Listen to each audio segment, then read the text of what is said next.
Blog Talk Radio.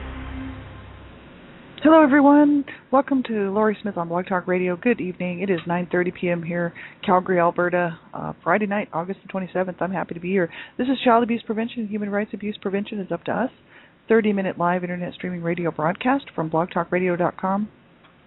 Chat room is open if anybody would like to sit in there.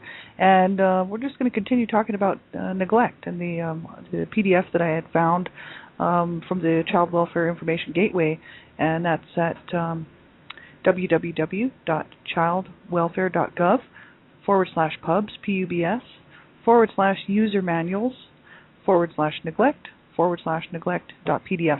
It is 112 pages long, this PDF, and like I said, I don't think we're going to cover the whole thing, but I wanted to look at just the important parts of this article, which is, what is neglect? What is child abuse and neglect? What is the signs of neglect? How do we prevent neglect, right?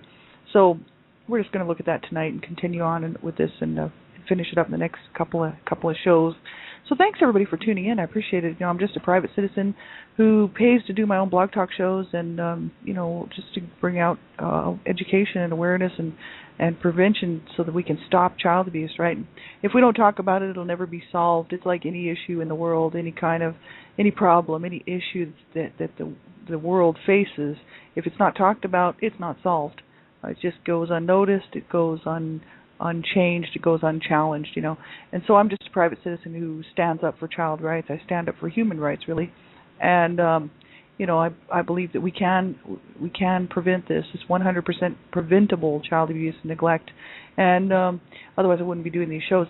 And I think that education is the key. And awareness and prevention, right? Just learning to take a look at the kids in our own lives, to make sure that they're not being abused, and take a look around and, if you suspect abuse, report it, knowing the signs and symptoms, being very proactive, helping organizations in your own communities who are, doing a lot of good work within your community to help parents out who are struggling, to help young children out who need a hand. It's so important to get involved, in all aspects of this, right? Even for groups like Dreamcatchers for Abused Children. I'm the Canada Regional Director for Dreamcatchers for Abused Children. Just sharing our posts and directing people to our website, letting people know that child abuse exists, it's happening. So many children will lose their hands, they'll lose their hands, they'll lose their lives at the hands of their parents and caregivers tonight, tomorrow night, the next night. If they don't die and they're not killed or murdered by their parents or caregivers or some child sexual predator, they will be forever changed. Their life will, they'll have to endure this horrific treatment and abuse, right? And so, if they survive, they'll have to go on and try to make sense of the abuse, and it can take a lifetime sometimes. It really does. It's a loss of their innocence. It's a loss of themselves, really. It's death all the way around, right? And so that's why it's so important that we change this and we help families out so that we can, change this for society. We are a broken society and we need help. And if we don't all stand up and make this change, then it won't happen. We all have to get involved. Every single one of us has to raise our voices and do what we can to change this thing for these children here today and tomorrow and the next day, right? In the next generations. We really do. We have to do it now. And it's just so important that we not push this off for another generation, because look how many kids will suffer or die at the hands of their parents and caregivers, all due to a lack of education, ignorance, poor parenting skills, poor coping skills, substance abuse, and every other criminal type behavior that these parents think that they should be allowed to put on their children, right? So it's caregivers and other people, right? It's absolutely sick and disgusting. So that's what I'm talking about. So my shows, you have to listen at your own discretion to all of my shows. I'm talking about abuse and everything that goes along with it, domestic violence and every type of abuse and all the issues that surround it. So, listen at your own discretion and make sure it's something that you're comfortable listening to. And if not, just please turn the show off. You won't be hurting my feelings at all, because, you have to know what's good for you to listen to, right? And if you're a young person under the age of 18, I just ask that you have an adult listen to the show with you, someone who's older, who can help you make the decision on whether you should be listening or not. And, or at least if you have questions, they can help you to find the answers. Abuse is not talked about enough. It's not talked about enough in the mainstream. There are a lot of voices out here, thank God. I just wanted to join them. This is why I started doing my blog talk shows, because I wanted to join all the other people out here who are doing such an awesome job to try to stop child abuse and try to protect children and to keep children safe and save children's lives, right? So I just wanted to be one more voice. So, it's very important for people to get involved, but I don't know how young the kids are who are listening to my shows on the different Blog Talk players. Who knows where they're placed around. So, make sure you have a parent or a guardian, someone in your life who cares about what you're doing, to tune in with you to my shows, and they can help you then, right, to decide whether or not you should be listening and whether or not you if you have questions, they can help you find some answers, right? So important. So we're going to get right on with this article here. And we're on about page 21 now. I wanted to look at signs of possible neglect. So page 21 out of 112 of this PDF, it's a huge, extensive document. Child Abuse and Neglect User Manual Series. It's called Child Neglect, a Guide for Prevention, Assessment, and Intervention. And it's put out, I'll just tell you who put this article out, who put this PDF out. This has been put out by the U.S. Department of Health and Human Services, Administration for Children and Families, Administration on Children, Youth, and Families, Children's Bureau, and the Office on Child Abuse and Neglect. And so this was done, this was put out in, let me just take a quick look here, by Diane Depanfilis, Depanfilis, in 2006. And it's a great PDF, and I hope everybody will go check it out.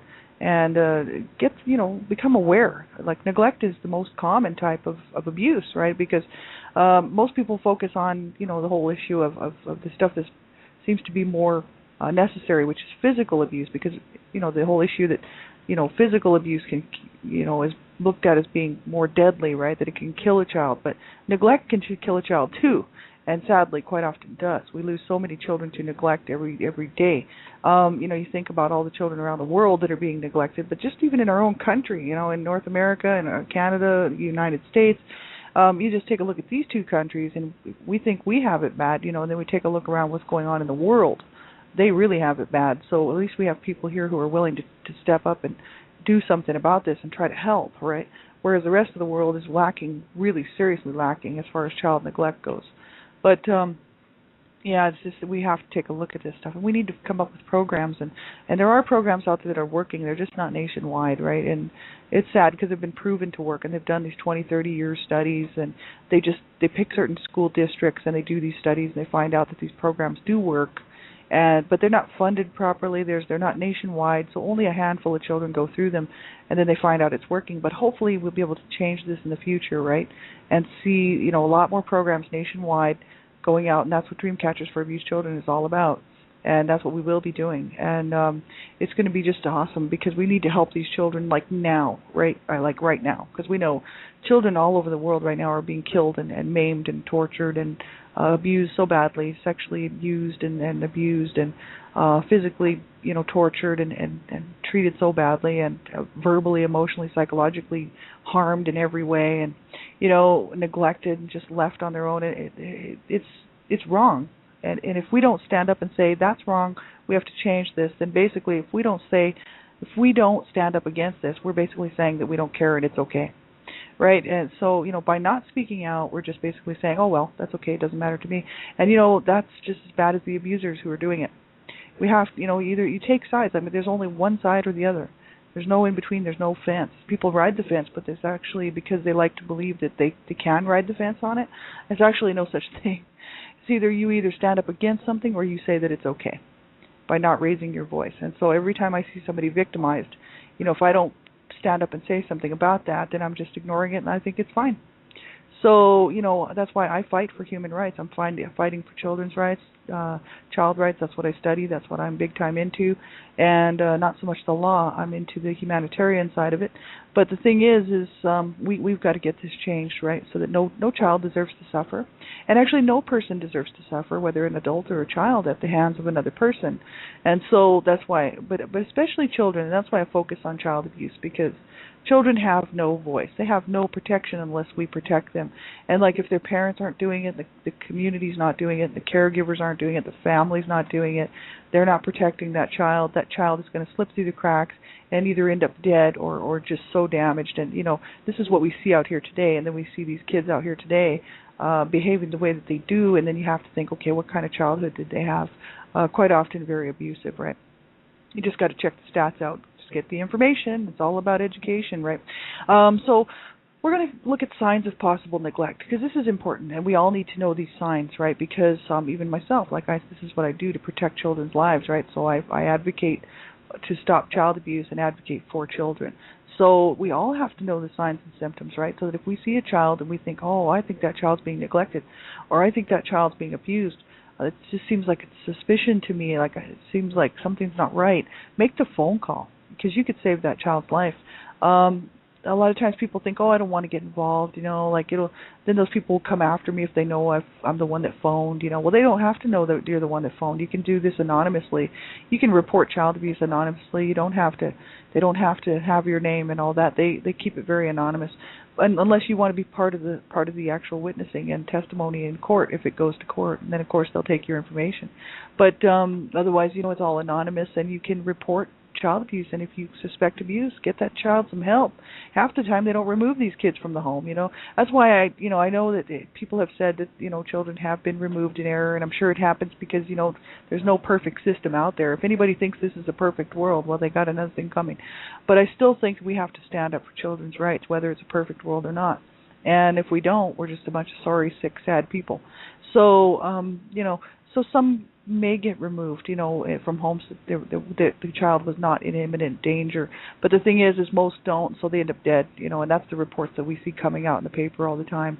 Children who had gone through the system a little bit, there were people looking in on the situation, but they were not removed from the home, and then they're killed, sadly, months later, a year later, 6 months later, or even 2 days later. Quite often the children are not removed from the home. But the thing is it gives the child a chance. If we make the phone call, which it is the law, right, to report child abuse, but it should be just that it's in our hearts that we want to protect children.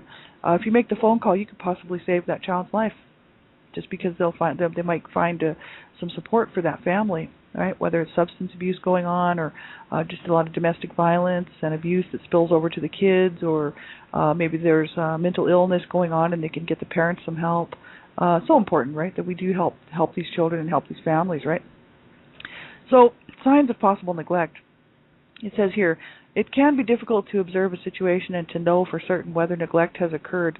Behaviors and attitudes indicating that a parent or other adult caregiver may be neglectful include if he or she appear to be indifferent to the child, seems apathetic or depressed, behaves irrationally or in a bizarre manner, abuses alcohol or drugs. Now, this would be the parents, right? This is somebody who could, if they're indifferent to the child, they just don't care about that child, they're indifferent, they seem apathetic or depressed, they behave irrationally or in a bizarre manner, abuse alcohol or drugs, deny the existence or blame the child for the child's problems in school or at home, if they see the child as entirely bad, worthless, or burdensome, right? If they look to the child primarily for care, attention, or satisfaction of emotional needs. Indicators of neglect are more likely to be visible in the appearance or behavior of the child. And mandatory reporters and concerned individuals should consider reporting possible neglect if they notice that a child, I'll just scroll down here, here's some signs, wears soiled clothing or clothing that is significantly too small or large or is often in need of repair, if the child seems inadequately dressed for the weather, if the child always seems to be hungry, hoards, steals, or begs for food, or comes to school with little food, if the child often appears listless and tired with little energy, if the child frequently reports caring for younger siblings, and if the child demonstrates poor hygiene, smells of urine or feces, or has dirty or decaying teeth, if the child seems emaciated or has a distended stomach, which is, the belly where the stomach sticks out, but they got little matchstick legs and matchstick arms, and they're just so bony and skinny, but then they have this belly that distends, right, the stomach, that's a sign of malnutrition, right? And if the child has unattended medical or dental problems, such as infected sores, if the child states that there is no one at home to provide care. So these are some serious things that, we got to keep an eye out for, and if we see this stuff, there's possibility that child's being neglected, right? And so it's so important to get that child some help, because that's abuse. It's a form of abuse. It's just as serious, because it can kill a child. If the parents aren't getting their child or their children in the home medical attention and care, dental care, the poisons and whatnot from teeth that go bad, not only just the pain of dental, I don't know, most adults have experienced toothaches, you know what I mean, and have to have your teeth fixed and worked on, root canals and all this stuff, right? And we know how seriously painful that is, to have a toothache that just drives you crazy, because it's just so painful and it hurts, and until you can do something with that tooth, it's pretty bad. And I've had teeth problems my whole life, so I understand this. But the thing is these little kids, if they're not being looked after and their teeth are just rotting and falling out, and they've already lost their baby teeth, they got their second set, and those start to decay and they end up with toothaches and stuff. And you can imagine for these little children like what that would be like. And if the parents aren't getting them any help, right, they're just going to suffer along in that. And that's horrible. That's horrific, right? If they have other health issues going on and the parents are not paying attention to that, right? Then that's abuse, right?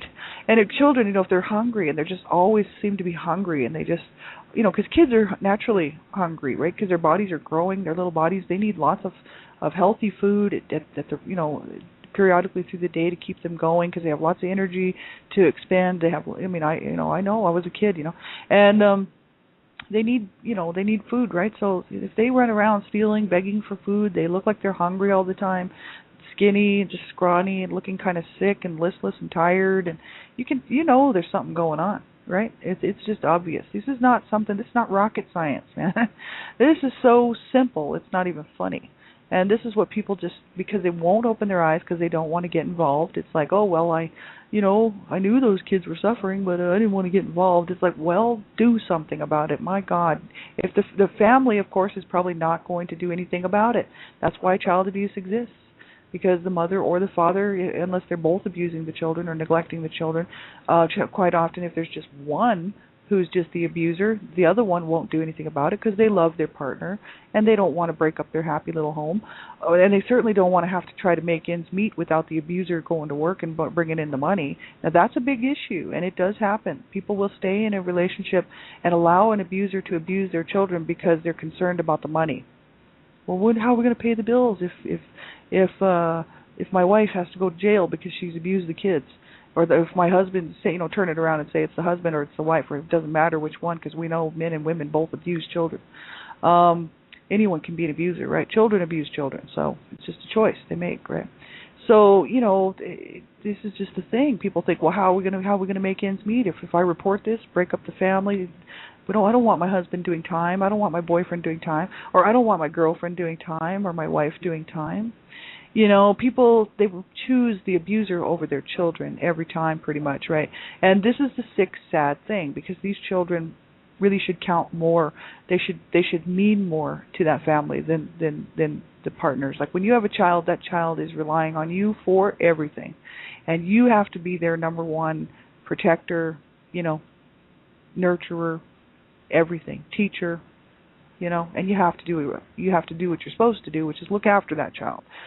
But we see so much of this, right? And too many people have children and then they just don't want to deal with it. They're just like, oh man, Calgon, take me away, sort of thing, right? And it's like too bad, You want to fool around and think it's fun to pop out a few babies and then figure out, oh, it's a lot of work to look after these little munchkins, because you didn't bring them up properly, they're acting like monsters.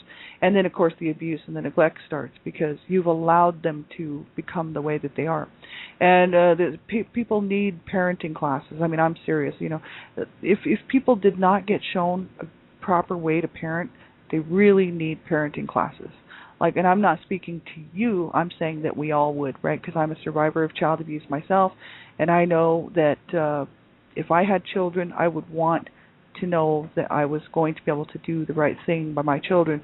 So I would get parenting classes, and I would continue on through them all the way through, because I would care enough for my child to do that, to make sure that I was doing the right thing for my child at all times, and having the right balance, with this, the whole relationship issue between the parent and the child, should be the right balance. And if you weren't shown that as a child, then you need to get that information before you start popping out kids.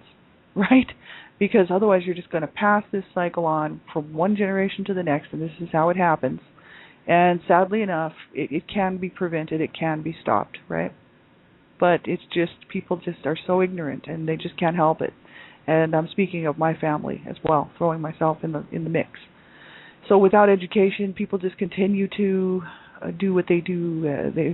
I grew up this way. This is the way I'm going to parent my children, and out of complete sheer ignorance. And it's just a lack of care and a lack of respect for human life and human regard is really what it is. And so, parents really shouldn't put themselves.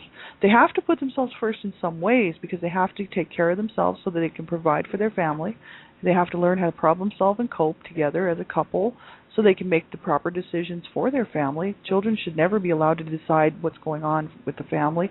You know what I mean? It should be the parents, and the parents need to be good teachers. Like, what's up with this? Parents just thinking that we pop a kid out, let them teach themselves, put them in front of the TV, figure it out, so the kid just learns how to blow people up with bombs and guns, and how to beat people up with these stupid toys, like I don't know what you even call them, Xbox games and all that garbage with all the violence and whatnot.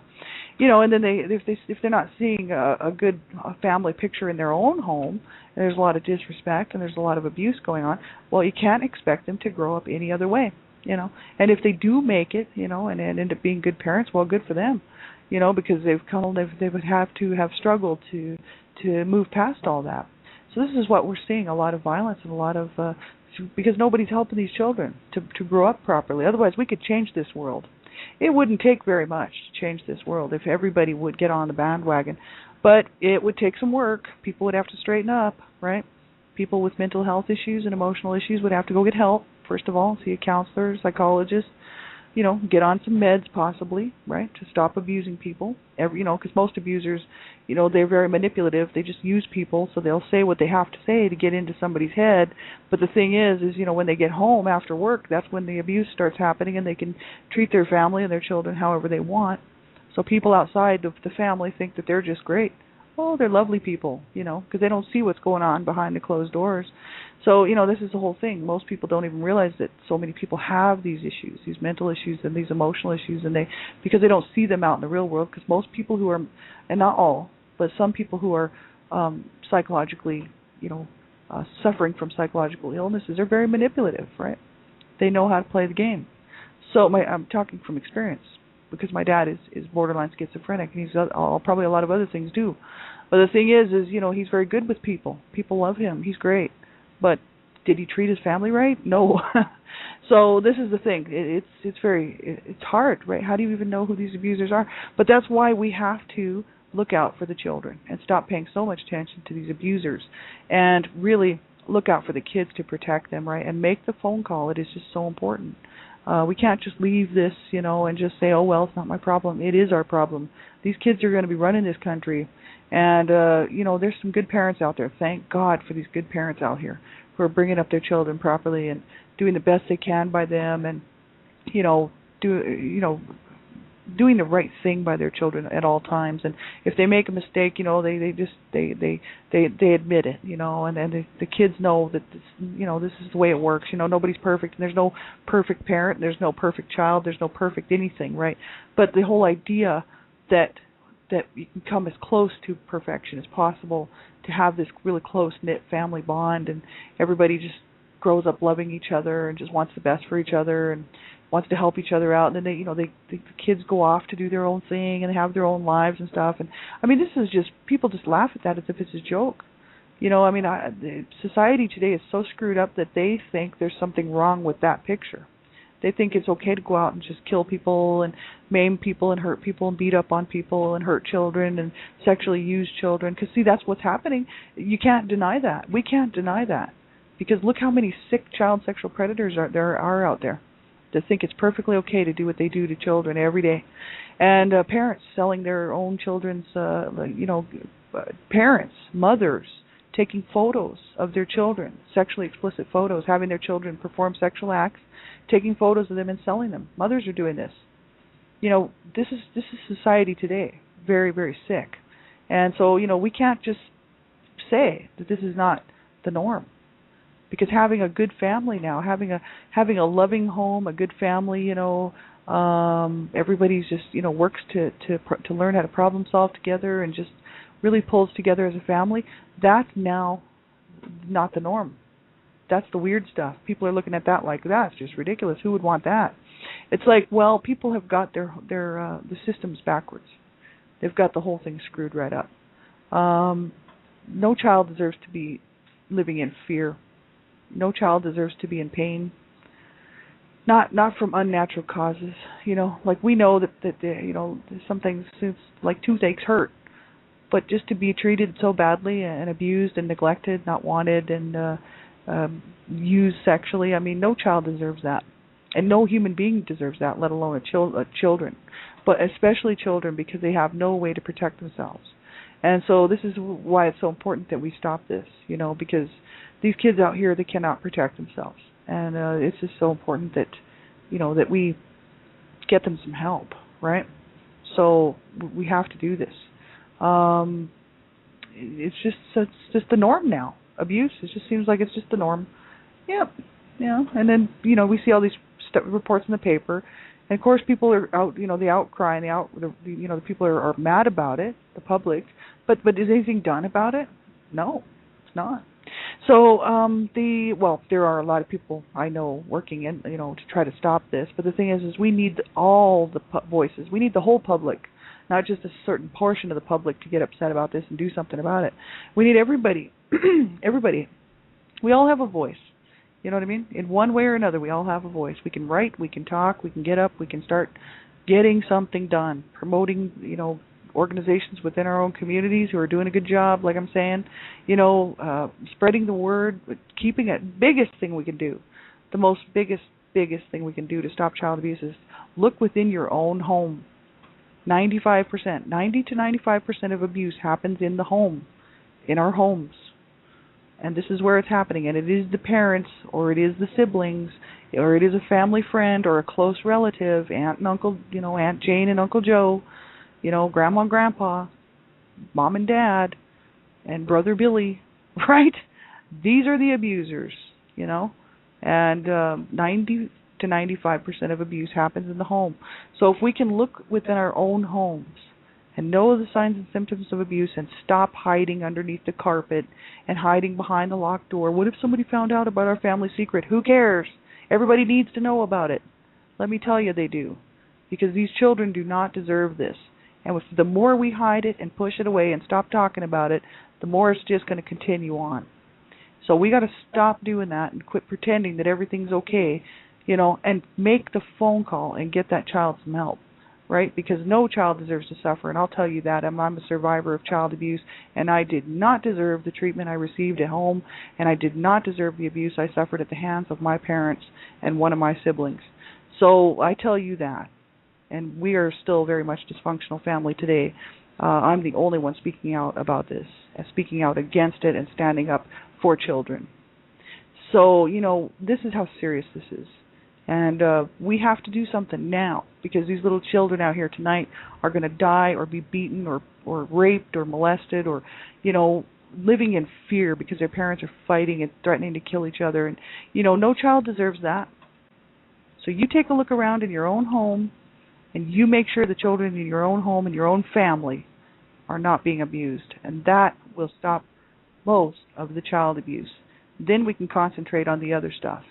The daycares and the child sexual predators. But you talk about 90 to 95% of abuse happens in the home. So stop hiding your head in the sand and start taking a look around the kids in your life and protect them and do all you can to get them to a safe location and get them some help. Do not allow children in your life to be abused. It's just absolutely wrong, and you will eventually pay for it one way or another, because it will come down on your head. And that's just all there is to it. So we have to stop this, and I hope everybody will get involved. Thank you so much, everybody, for tuning in. I really appreciate it.